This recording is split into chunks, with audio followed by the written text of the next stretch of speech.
एक बार की बात है, एक इंसान एक तालाब के किनारे मछलियां पकड़ रहा था। वो बैठा रहा वहां पर कांटा लगाकर, लेकिन एक भी मछली नहीं फंस रही थी। 1 घंटा, 2 घंटा, 3 घंटा वो बैठा हुआ था और एक भी मछली उसके पास नहीं आई। वो हैरान हो रहा था कि ये क्या हुआ। अचानक से वहां से एक आदमी गुजरा। उसने कहा, हाँ जी भाई साहब, क्या कर रहे हैं? तो आदमी बोला, भैया आप देखिए ना, मछली पकड़ रहे हैं। बोला, टाइम खराब मत करो, यहां पर एक भी मछली आपके कांटे में नहीं फंसेगी। वो आदमी बड़ा हैरान, बोला, है ऐसा क्यों कह रहे हो भाई, ये मछलियां क्यों नहीं फंसेंगी? बोले, इसके पीछे एक कारण है। आज से कुछ महीने पहले इस जो ये तालाब है, इस तालाब के पास एक साधु महात्मा बैठे होते थे और वो हर रोज सत्संग करते थे। और वो साधु महात्मा हर रोज एक चीज सिखाते थे और वो चीज थी मौन का महत्व, साइलेंस का महत्व, साइलेंस, मौन। और वो जब सत्संग करते थे तो ये सारी मछलियां भी इकट्ठी होकर सुनती थी। तो बोला, इसमें क्या फर्क पड़ता है मछली के ना फंसने से? उस सत्संग का क्या फर्क पड़ता है? क्या आपस में इनका रिलेशन क्या है? तो उसने बताया, कहता, देखिए आपसे पहले भी बहुत लोग यहां पर मछली पकड़ने आए हैं, लेकिन जब से इन मछलियों ने उस साधु महात्मा का सत्संग सुना है, मौन का महत्व, ज्यादा बोलना नहीं है, तब से ये मछलियां मुंह ही नहीं खोलती हैं। और यकीन मानिए, जब तक मछली मुंह ही नहीं खोलेगी वो फंसेगी कैसे? तो आदमी भी हैरान रह गया, हाँ यार ये बात तो ठीक है कि ये मछलियां खाना खाने के लिए भी मुंह नहीं खोल रही है। बोले, इन्हें अब समझ आ गया है कि कौन इनको पकड़ने आया है और कौन सा इसका खाना है। सो फ्रेंड्स, ये एक छोटा सा किस्सा मैंने कहीं पढ़ा था और यहीं से एक चीज मेरे दिमाग में आई थी, वाकई हमारी जिंदगी में यही तो हो रहा है। जब तक मुंह नहीं खोलोगे फंसोगे नहीं। इट मीन्स एक 2 साल का बच्चा सीख लेता है बात करना, लेकिन कब, कहां, कितना और कैसे बोलना है, यह सीखने में पूरी जिंदगी लग जाती है दोस्तों। सो फ्रेंड्स, आप कभी भी कुछ बोलें, किसी के साथ भी कोई कमिटमेंट करें, कभी आपको गुस्सा आए, कुछ भी बोलने से पहले उन शब्दों को जरूर तोल लीजिए, क्योंकि कहा जाता है छोड़ा हुआ बाण और छोड़ा हुआ शब्द कभी वापस नहीं आते। हर एक शब्द बोलने से पहले अगर आप अच्छे से सोच लेंगे कि मैं बोलना क्या चाहता हूं, तो यकीनन आपके रिलेशन हमेशा अच्छे रहेंगे, यकीनन आप बिजनेस। गौतम बुद्ध के अनुसार मौन रहने की शक्ति इतनी ज्यादा है कि यह आपकी सारी चिंता, आपके सारे टेंशन और आपके सारे तनाव को चुटकी में खत्म कर देती है और आपको एक ऐसा मनुष्य बना देती है जिस मनुष्य से बात करने के लिए दूसरे लोगों की बहुत इच्छा होती है। एक बार गौतम बुद्ध अपने आश्रम में अपने सभी शिष्यों को शिक्षा दे रहे थे कि दुनिया की सबसे तेज छुरी हमारी जबान है और दुनिया के सबसे खतरनाक हथियार हमारे शब्द है, जो बिना किसी का खून बहाए लोगों को अंदर ही अंदर मार सकते हैं। हमारे शब्द हमारी ताकत हो सकते हैं उसी के साथ, लेकिन यह हमारी सबसे बड़ी कमजोरी भी हो सकते हैं अगर हमें नहीं पता कि कब, कहां और क्या और कितना बोलना है। यदि हम सही समय पर सही इरादे के साथ सही शब्दों का प्रयोग करते हैं तो यह हमें एक सफल व्यक्ति बनाता है, लेकिन अगर हम सही समय पर सही इरादे से सही शब्दों का इस्तेमाल नहीं करते तो यह हमारे जीवन को नर्क से बदतर बना सकता है। तो दोस्तों, आज की स्टोरी के माध्यम से मैं आपको बताने वाला हूं कि चुप रहकर कैसे हम अपने जीवन को बदल सकते हैं। आपको चुप रहने की शक्ति का एहसास इस वीडियो में होने वाला है। वीडियो शुरू करने से पहले कमेंट बॉक्स में नमो बुद्धाय लिखकर वीडियो को लाइक जरूर करें। तो चलिए शुरू करते हैं। इस कहानी को जापान में एक बहुत ही प्रसिद्ध बौद्ध भिक्षु रहा करते थे। उनका नाम रिसाई था। रिसाई अकेले रहते थे।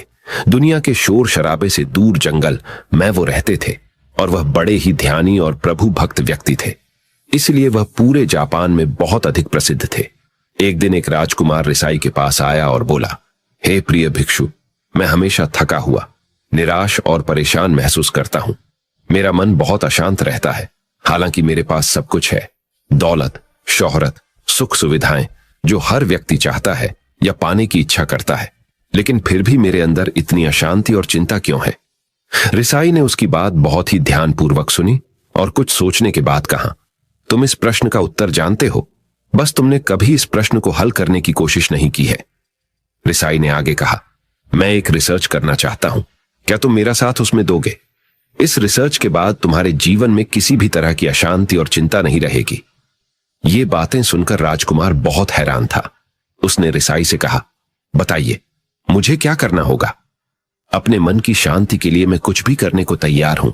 राजकुमार की इन्हीं बातों को सुनकर भिक्षु ने कहा, तो फिर आप अगले 15 दिन के लिए मेरे आश्रम में रहोगे और एक सामान्य व्यक्ति की तरह अपना जीवन व्यतीत करोगे, और इन 15 दिनों में तुम अकेले और चुपचाप रहोगे, जितना हो सके कम बोलोगे।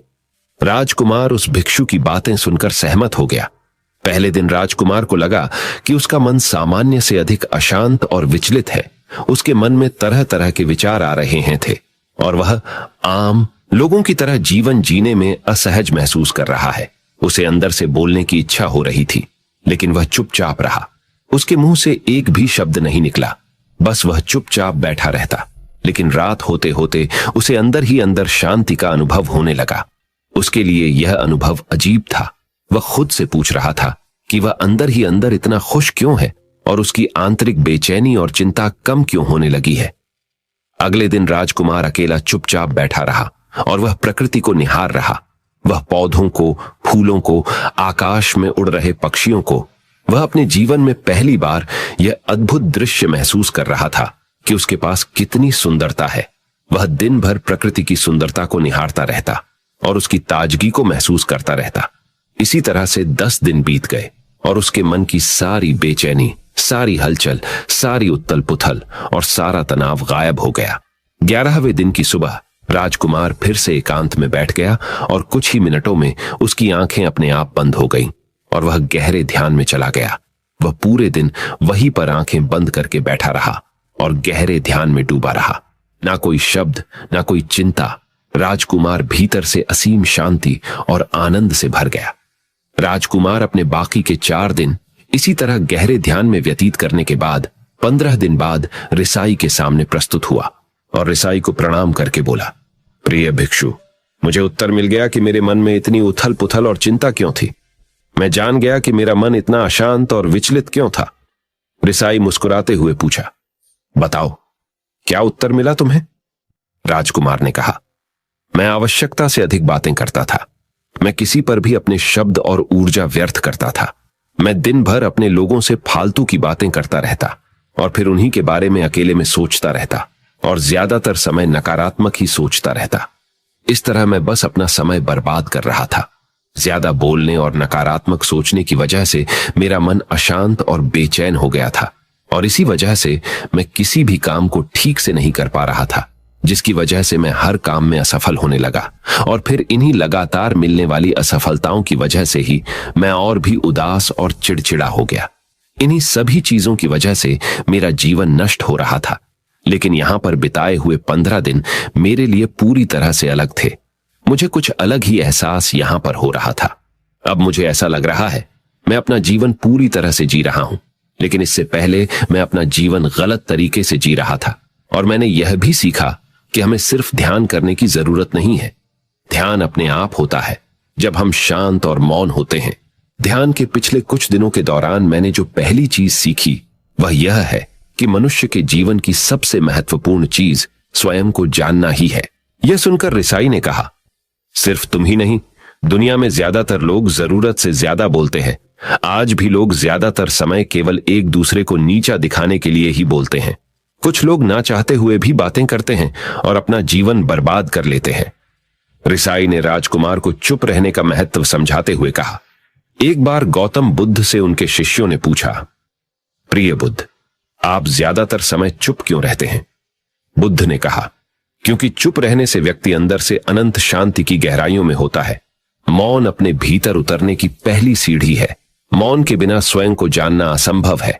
स्वयं को जानने और समझने का पहला नियम है कि मौन हो जाओ। उतना ही बोलो जितना अत्यंत आवश्यक हो। बेफिजूल की बातें करना छोड़ दो। तुम अचानक पाओगे कि 90% से भी ज्यादातर लोग व्यर्थ ही ज्यादा बोलकर अपना समय बर्बाद कर रहे हैं। ना बोलने का कोई भी नुकसान नहीं है, लेकिन यदि आप ज्यादा बोलते हैं तो आप अत्यधिक गलती कर देते हैं। अगर व्यक्ति कम बोलना शुरू कर दे तो दुनिया की 90% मुसीबतें कम हो जाएगी। झगड़े फसाद कम हो जाएंगे, उपद्रव कम हो जाएंगे। अगर लोग थोड़ा चुप रहना सीख लिए, संसार की बहुत सारी समस्याएं हैं, बहुत सारा उपद्रव सिर्फ बोलने से पैदा होते हैं। सारी बात मौन सीखने की है। जब तुम नहीं बोलते तब तुम एकांत में अकेले हो गए। भरे बाजार में भीड़ में खड़े हो नहीं बोलते। हिमालय के शिखर में पहुंच गए। जिसने मौन की कला जान ली वो भीड़ में भी अकेले होने की कला जान लेता है। एकांत में तो आदमी स्वर्ग में है, दूसरे की उपस्थिति ही बेचैनी पैदा करती है। पहले तुम्हें चुप रहने की शक्ति को धारण करना होगा। इससे तुम अधिकतर ऊर्जा को बचा लोगे और फिर इस स्थिति में पहुंच जाओगे कि तुम कम बोलने लगोगे। अगर तुम किसी के यहां पर जा रहे हो और परेशान हो जाओ तो ऐसे में उचित है कि आंखें बंद कर लो और अपने में खो जाओ। वहां से आपको ताजगी महसूस होगी, क्योंकि तुम्हारे अंदर ही जीवन का वो स्रोत छिपा हुआ है, वह किसी दूसरे में नहीं है। इसके बाद राजकुमार उस रिसाई से पूछते हैं, आखिर कौन हमें अपने अंदर तक लेकर जाएगा? ये बातें सुनकर रिसाई बुद्ध कहते हैं, तुम्हें स्वयं ही अपने अंदर उतरना होगा और वहीं से परम राज्य जीवन का आनंद ले पाओगे। आनंद का यहीं से जन्म हुआ है, यहीं से तुम मौत में डूब जाओगे। यही तुम्हारा सूरज उदय होगा और यहीं से अस्त होगा। इसी प्रकार तुम बार बार इबकी लगाओ। जब भी तुम इबकी लगाकर लौटोगे वहां से तुम पाओगे फिर ताजगी भरी जीवन की नई संपदा मिलेगी। इस नई शक्ति के जन्म होने से तुम्हारी थकान गई, उदासी गई, चिंता गई। जैसे कोई स्नान करके लौटता है तो शरीर शीतल हो जाता है, शांत हो जाता है। ऐसे ही जब कोई भीतर से साफ होकर वापस आता है, मौन में स्नान करके लौटता है, तो समस्त अस्तित्व, समस्त व्यक्तित्व शांत और मौन हो जाता है, आनंदित हो जाता है।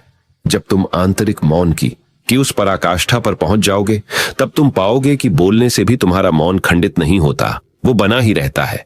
उसकी एक अंतर्धारा लगातार तुम्हारे भीतर बहती रहती है। तुम बोलते तो हो, तुम शब्द का उपयोग भी करते हो, लेकिन वो तुम्हारे मौन को खंडित नहीं कर पाती। एक बार गहरे मौन में स्थिर हो जाओ, फिर तुम्हारी वाणी में भी मिठास आ जाएगी। तुम्हारा बोलना संगीत पूर्ण होगा, तुम्हारा बोलना सत्य होगा। तुम बोलोगे तो दूसरों पर भी शीतलता छा जाएगी। जैसे ही तुम अंदर से चुप होते हो, तुम इतने शक्तिशाली होने लगते हो कि समाज की निर्भरता तुम छोड़ने लगते हो और तुम्हारे जीवन में एक मस्ती आती है जो केवल दीवानों के जीवन में होती है। तुम्हारे चेहरे पर एक नई रौनक आ जाती है, तुम्हारी आंखें किसी अमृत के समान हो जाती है और तुम अनंत शांति के समुद्र में डूबने लगते हो। इतना कहकर भिक्षु रिझाई ने अपनी बात खत्म की और वो मौन में चले गए। राजकुमार उनका धन्यवाद कर कर अपने महल में चला गया। दोस्तों, आपने भी अनुभव किया होगा कि बहुत ज्यादा बात करने से दिमाग अशांत हो जाता है, जिससे हम अपने दिमाग पर नियंत्रण खो देते हैं और साथ ही अपना ध्यान भी खो देते हैं। जो लोग बहुत ज्यादा बोलते हैं उनके पास किसी एक काम पर ध्यान केंद्रित करने की काबिलियत नहीं होती। वो अपने किसी भी लक्ष्य पर पूरी तरह से ध्यान केंद्रित नहीं कर पाते। अगर हमारा दिमाग एक जगह केंद्रित नहीं है तो हम जीवन की सच्चाई नहीं समझ पाते और ना ही मनचाही सफलता कभी हासिल कर पाएंगे। इसके अलावा भी आपने देखा होगा कि जो लोग अधिक बोलते हैं वो अक्सर लोगों के बीच हंसी का पात्र बन जाते हैं, और जो लोग कम बोलते हैं और अपनी बात पर कायम रहते हैं उन्हें लोगों से सम्मान मिलता है। लोग उनकी बातों को सुनते हैं और उन पर भरोसा भी करते हैं। जो लोग जरूरत से अधिक बोलते हैं और अपने विचारों के बारे में पक्के नहीं होते, उनका दिमाग स्थिर और विचलित रहता है, शोर से भरा रहता है, और एक अशांत दिमाग वाला व्यक्ति जीवन में किसी भी चीज में सफल नहीं हो पाता, क्योंकि वह किसी भी काम में फोकस नहीं कर पाता। यदि किसी व्यक्ति को यह पता है कि उसे कब, कहां और क्या बोलना है, तो वह व्यक्ति सच में बहुत बुद्धिमान है, और ऐसा व्यक्ति जहां भी जाता है उसका व्यक्तित्व आकर्षण का केंद्र बन जाता है और वह जो कुछ भी करता है उसमें सफल अवश्य होता है। अगर हम किसी महान और सफल व्यक्ति के व्यक्तित्व को गहराई से देखें तो पाएंगे कि वो कम बोलते हैं और कम से कम शब्दों में अपनी बात खत्म कर देते हैं। वो बोलने से पहले वो चीजों और जिसके बारे में उसे बोलना है उनके बारे में गहराई से सोचते हैं। लेकिन जो लोग बहुत ज्यादा बोलते हैं, बहुत बार वो झूठ भी बोलते हैं और अपनी बातों से दूसरों के मन और विचारों पर कचरा डालते रहते हैं। वह ज्यादातर समय दूसरों की बुराई करते रहते हैं, इसलिए उनके अपने भी उनसे नफरत करने लगते हैं और उनसे बचने की। सभी शिष्यों ने अपनी शक्ति के अनुसार छोटे बड़े ढेर संकल्प लिए और गुरु को अपने अपने संकल्प के बारे में बताकर वहां से चले गए। लेकिन वह शिष्य जो खुद को सबसे अलग और बड़ादा दिखाना चाहता था, वह सीधे गुरु की कुटिया में पहुंच गया और बोला, मैं कोई छोटा मोटा संकल्प नहीं लेना चाहता, बल्कि खुद की ही जैसे एक बड़ेढ़ा और महान संकल्प लेना चाहता हूं। कृपया आप ही बताएं, क्या संकल्प लेना चाहिए? उसकी यह बात सुनकर गुरु मुस्कुराए और बोले, क्या तुम मेरे द्वारा दिए गए संकल्प को पूरा कर पाओगे? क्या तुम्हारे लिए उसे पूरा करना संभव होगा? शायद नहीं, वह तुम्हारे लिए संभव नहीं है। तुम उसे पूरा नहीं कर पाओगे, इसीलिए तुम खुद ही कोई संकल्प ढूंढो। शिष्य ने कहा, नहीं गुरुदेव, आप जो भी संकल्प मुझे देंगे मैं जरूर उसे पूरा करूंगा। गुरु ने कहा, ठीक है, तो तुम अगले 1 महीने तक चुप रहोगे, मुंह से एक शब्द भी नहीं निकालोगे, यही तुम्हारा संकल्प है। शिष्य ने कहा, गुरुदेव, यह भी कोई संकल्प है? यह तो बहुत ही आसान है, 1 महीने तक चुप ही रहना है। आप कोई बढ़ा संकल्प दीजिए जो मेरी योग्यता के लायक हो, जिसे पूरा करने में मुझे समस्या हो। गुरु ने कहा, पहले तुम इस संकल्प को तो पूरा करके दिखाओ। शिष्य ने गुरु की बात मान ली और वह उसी समय चुप हो गया और पलटकर कुटिया से बाहर चला गया। उसे चुप रहना बहुत आसान लग रहा था। उसने एक दिन तो जैसे तैसे चुप रहकर काट लिया, लेकिन दूसरे दिन से उसके मन में ना बोलने का बोझ बढ़ने लगा। तीसरे दिन उसे भारीपन महसूस होने लगा और चौथे दिन उसके अंदर एक अजीब सी बेचैनी होने लगी, क्योंकि आसपास आश्रम के सभी शिष्य एक दूसरे से बातें कर रहे थे। वह भी अपना पक्ष उनके सामने रखना चाहता था, उनकी बोलती बंद कर देना चाहता था, लेकिन उसका संकल्प उसके आड़े आ रहा था। इसीलिए वह पूरे दिन सिर्फ मुंह और आंखें बनाता रहता। इसी तरीके से कुछ दिन और बीते और वह शिष्य बीमार DDDH गया। उसका सिर फटा जा रहा था, उसका खाने पीने तक का मन नहीं कर रहा था, वह सिर्फ बोलना चाहता था। वह गुरु के पास गया और उनके सामने बैठकर लिखकर उन्हें बताया, गुरुदेव, मैं बोलना चाहता हूं, बिना बोले मुझे सांस नहीं आ रही, मेरा दम घुटता जा रहा है, मैं अंदर ही अंदर पागल हुआ जा रहा हूं, मैं क्या करूं? संकल्प तोड़ दूं क्या? यह पढ़कर गुरु मुस्कुराए और बोले, संकल्प तो तोड़ने के लिए ही होते हैं, लेकिन जो अपने संकल्प को पूरा कर लेता है वही अपनी आंतरिक शक्ति को बढ़ाता है, और जो अपनी आंतरिक शक्ति को बढ़ा लेता है वह समाज और जागृति की राह पर आगे भी आज जाता है। संकल्प का लेना भी तुम्हारे हाथ में था और इसे तोड़ना भी तुम्हारे ही हाथ में है। तुम्हारे बहुत से भाई अपने संकल्प को तोड़कर अपनी पुरानी दिनचर्या पर वापस आ चुके हैं। अगर तुमसे नहीं हो पा रहा तो तुम भी संकल्प तोड़कर अपनी पुरानी दिनचर्या पर वापस जा सकते हो। लेकिन याद रहे, अगर आज तुम इस छोटे से संकल्प को नहीं संभाल पा रहे तो तुम अपनी बाकी की पूरी जिंदगी को कैसे संभाल सकोगे? बाकी फैसला पूरी तरह से तुम्हारे हाथों में है। गुरु की यह बात उस शिष्य के दिल में चोट कर गई। वह बिना कुछ बोले वहां से वापस चला गया और खुद को अपनी कुटिया में बंद कर लिया। वह केवल अपने जरूरी कामों के लिए ही कुटिया से बाहर निकलता, बाकी सारे समय कुटिया के अंदर ही बैठा रहता। 15 दिन बीत चुके थे और आश्रम के लगभग सभी शिष्यों का संकल्प अब तक टूट चुका था, लेकिन उसका संकल्प अभी भी जारी था। संकल्प लेने के बाद से अब तक उसने एक शब्द भी नहीं बोला था। सारा आश्रम हैरान था कि इतना बोलने वाला इंसान चुप कैसे हो गया। 15 दिन बीतने के बाद वह दोबारा अपने गुरु के पास गया और लिखकर बताया है, गुरुदेव, मैं बाहर से तो चुप हूं, लेकिन मेरे भीतर बहुत सी आवाजें हैं, बहुत सी चीख पुकार और शिकायतें हैं। मैं अंदर ही अंदर बात करता रहता हूं। मेरा मन तरह तरह के प्रश्न पूछता रहता है। मैं बाहर से जितना मौन हूं, भीतर से उतने ही शोर शराबे से भरा हुआ हूं।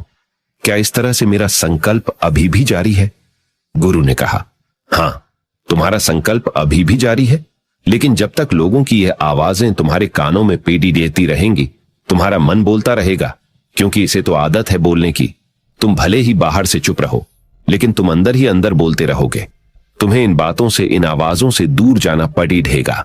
शिष्य गुरु को प्रणाम कर वहां से चला जाता है और सुबह होते ही अपनी कुटिया छोड़कर जंगल की तरफ चला जाता है। कई दिन बीत जाते हैं, संकल्प का समय भी पूरा हो जाता है, लेकिन शिष्य लौटकर नहीं आया। आश्रम में सभी को डर था कि कहीं जंगली जानवर ने उसे खा ना लिया हो। इस बीच उसे ढूंढने की बहुत कोशिश की गई, लेकिन वह कहीं नहीं मिला। सभी गुरु भाइयों ने मान लिया था कि जंगली जानवरों ने उसे अपना शिकार बना लिया है, लेकिन गुरु को ऐसा नहीं लगता था। एक दिन आश्रम का एक अन्य शिष्य गुरु के पास आया और बोला, गुरुदेव, हमारे उस अधिक बोलने वाले भाई के साथ क्या हुआ होगा? क्या जानवर ने उसे मार दिया होगा?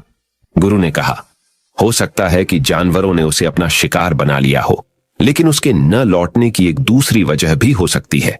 शायद उसे वह मिल गया है जिसके लिए वह गया था। फिर शिष्य ने पूछा, गुरुदेव, क्या ज्यादा बोलना इतना हानिकारक होता है? गुरु ने कहा, इंसान के जीवन के बहुत सारे दुखों में से एक दुख यह भी है कि वह कभी चुप नहीं रह सकता, हमेशा कुछ ना कुछ बोलता ही रहता है। सिर्फ हमारे बोलने के कारण हमारे आधे से ज्यादा दुख पैदा होते हैं। परिवार के अधिकतर झगड़ों की वजह हमारा बेमतलब बोलना ही होता है। हम में से कोई भी चुप नहीं रहना चाहता। हम बस सामने वाले को सुना देना चाहते हैं। जो भी हमारे मन में है सब निकालकर उसके मन में बैठा देना चाहते हैं। उसे समझा देना चाहते हैं कि देख, तू गलत है और मैं सही। और इस तरीके से सब एक दूसरे की सडड ही गली बातों को ग्रहण कर रहे हैं। इस तरीके से सुनने और सुनाने का यह काम जिंदगी भर चलता रहता है। लेकिन इस नासमझी में हम अपना समय, अपना जीवन, अपनी समझ और सबसे महत्वपूर्ण व कीमती पल जो जिए जा सकते हैं, जिनको अनुभव किया जा सकता है, जिनमें आनंद को प्राप्त किया जा सकता है, यह सब खो देते हैं। लेकिन इसके बदले हमें मिलता क्या है? कुछ नहीं। सब व्यर्थ और बर्बाद हो जाता है। इस पागलपन में हमने क्या खो दिया? इसका एहसास केवल कुछ ही लोगों को हो पाता है। बाकी लोग जैसे उन्हें अपने आने का पता नहीं, वैसे ही उन्हें अपने जाने का भी पता नहीं चल पाता। शिष्य ने कहा, तो फिर इसका समाधान क्या है? गुरु ने कहा, पूरी जागरूकता के साथ अपने विचारों को देखना यही एकमात्र तरीका है। सारी मानसिक समस्याओं का वर्तमान में रहकर चिंतन करना, पूरी जागरूकता के साथ अपना काम करना जिंदगी में चमत्कारिक बदलाव ला देता है। उसके बाद वह शिष्य गुरु से अपने प्रश्नों का उत्तर पाकर उनको प्रणाम करके वहां से चला गया। उस शिष्य को आश्रम छोड़कर गए हुए 3 महीने का समय बीत चुका था, लेकिन उसकी कोई खबर न थी। अब तक तो सभी गुरु भाइयों ने भी उसके वापस लौटने की उम्मीद छोड़ दी थी। लेकिन एक दिन वह आश्रम लौट आता है।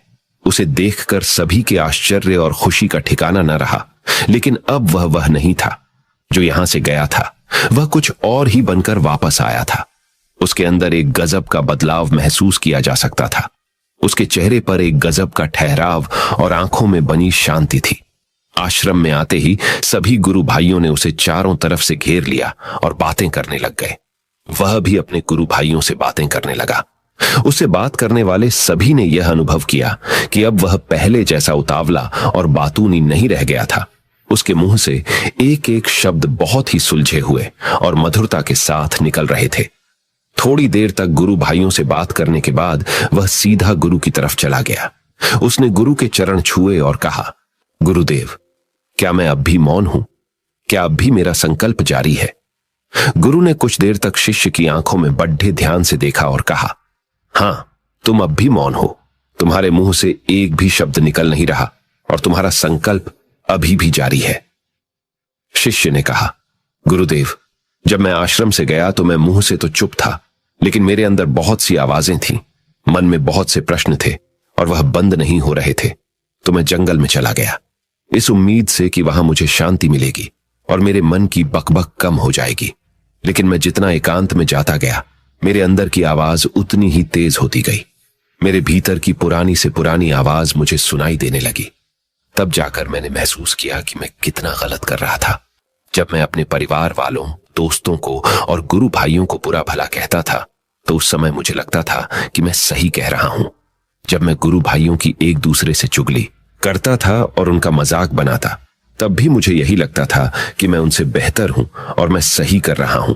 लेकिन उस दिन मैंने पहली बार महसूस किया कि मैं कितना गलत बोलता था। काफी दिनों तक ये आवाजें, ये शिकायतें मेरे अंदर चलती रही, लेकिन धीरे धीरे करके एक दिन ये सारी आवाजें मेरे अंदर से समाप्त हो गई। अब मैं भीतर से भी मौन हो गया। उस घने जंगल में बाहर से कोई बोलने वाला था नहीं और भीतर कोई आवाज बची ही नहीं थी। और मैं उस दिन पहली बार मौन का सही अर्थ समझा। मेरे चारों तरफ बहुत शांति थी। हालांकि अभी भी कुछ आवाजें आ रही थी जो पहले भी आती थी, लेकिन मैं उन्हें सुन नहीं पाता था। पर अब वह सभी आवाजें मुझे स्पष्ट रूप से सुनाई दे रही थीं। हवा के चलने की आवाज, चिड़ियों के चहकने की आवाज और पानी के बहने की आवाज, ये सभी आवाजें मैंने पहली बार पूरे होशपूर्वक सुनी। अपने चारों तरफ इतनी शांति मैंने पहले कभी महसूस नहीं की थी।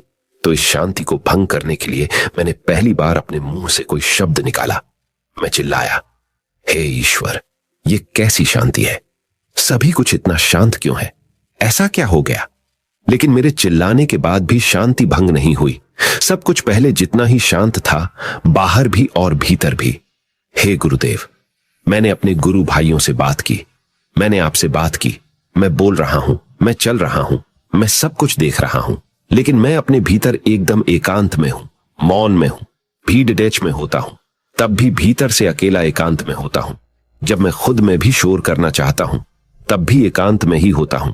अब सब दिखाई पड़ी डाहने लगा है, सब सुनाई पड़ी डाहने लगा है। गुरु ने कहा, जब तक हम बाहर की तरफ बोलते रहेंगे, भीतर अशांति ही रहेगी, लेकिन जिस दिन हम भीतर की तरफ मुड्डाह जाएंगे, तब हमारे मुंह से कुछ भी निकलेगा, हम शांत ही रहेंगे। दुनिया में जितनी भी बुराइयां हैं, ज्यादातर हमारे बोलने से ही उत्पन्न होती है, क्योंकि हम चुप रहना नहीं चाहते। हम जितनी जरूरत है उससे कहीं ज्यादा बोलते हैं। हम सामने वाले को सुनना नहीं चाहते, बल्कि उसकी बोलती बंद कर देना चाहते हैं, उसे समझा देना चाहते हैं कि मैं कौन हूं, मैं क्या कर सकता हूं। और यही हमारी जिंदगी का मकसद बनकर रह जाता है। हमारी सारी ऊर्जा व्यर्थ के बोलने में बर्बाद होती रहती है। ऐसे ही समाज में लोगों का जीवन दुखों से भर जाता है, जो हमेशा एक दूसरे को सुनाने में लगे रहते हैं, कभी एक दूसरे को सुनना नहीं चाहते, समझना नहीं चाहते, और चुप रहना तो उन्होंने कभी सीखा ही नहीं, क्योंकि चुप रहना उन्हें छोटा महसूस करवाता है। दुनिया की सभी लड़ाइयों का कारण हमारा बोलना ही है, इसलिए हमें सिर्फ उतना ही बोलना चाहिए जितना जरूरी हो, क्योंकि व्यर्थ का बोलना ऊर्जा को नष्ट करना है, और यह बोलना ही हमें कभी अपने भीतर की ओर लौटने नहीं देता, क्योंकि यह हमें बाहर की ओर खींच कर रखता है, और बाहर है ही क्या इस संसार के अलावा। लेकिन अगर अपने भीतर के संसार की ओर मोड़ना है तो इस मुंह को बंद ही रखना चाहिए। इसीलिए जितने भी बुद्ध हुए, आत्मज्ञानी हुए, वह सभी एकांत की ओर भागे, ताकि उन्हें ज्यादा न बोलना पड़ी डेहे, ज्यादा सुनना न पड़ी डीहे। वह एकांत में रहे और शांत रहे, इसीलिए आसानी से भीतर की यात्रा कर पाए। लेकिन अगर कोई चाहे तो इस संसार में रहकर भी एकांत में रह सकता है, शांत रह सकता है, लेकिन इसके लिए उन्हें अपनी ऊर्जा बचानी होगी, जिसे वह अब तक अपने व्यर्थ के शब्दों में बर्बाद कर रहे थे। दोस्तों, इस कहानी की सीख यही है कि व्यर्थ का बोलना ऊर्जा को नष्ट करना है। ज्यादा और व्यर्थ बोलना ही हमें अपने भीतर की ओर लौटने नहीं देता, क्योंकि यह हमें बाहर की ओर झुकाए रखता है। और जिन्हें भीतर की यात्रा करनी है, उन्हें अपने मुंह को बंद ही रखना चाहिए। मुझे उम्मीद है कि आपको यह कहानी पसंद आई होगी और काफी कुछ सीखने को मिला होगा। कहानी के बारे में अपने विचार आप हमें नीचे कमेंट बॉक्स में कमेंट करके बता सकते हैं। नमो बुद्धाय।